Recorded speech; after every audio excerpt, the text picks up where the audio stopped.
يزاد في رزقك فليبر والديك. رواه Ahmad. Anas bin Malik Peygamberimizden rivayet kıldı. Kimde kim ömrü uzun, rızkısı kenen bol için kalasa ata-enesini sıylasın. Cabir radıyallahu anhu enne Resulullah kâle inne min ahabbikum ileyye ve aqrabikum minni meclisen yevmel kıyame ahsanikum ahlâkan.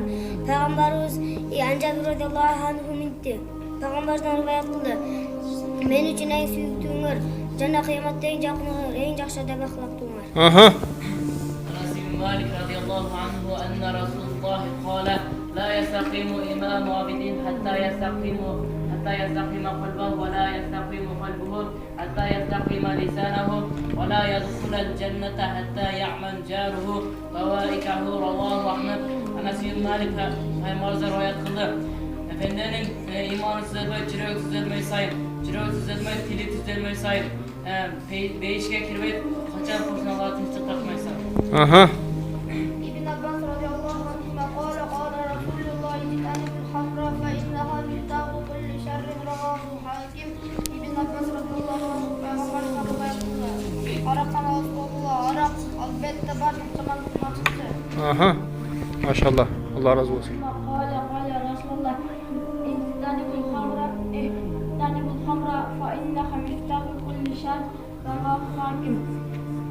İbn Abbas radıyallahu anhuma Peygamberimizden rivayet kıldı. Arap'tan Resulullah elbette Arap var Müslümanlıkın açıkçası. Allah razı olsun. خيركم من تعلم القرآن وعلمه رواه البخاري. عثمان بن عفان أن رسول الله قال خيركم من تعلم القرآن وعلمه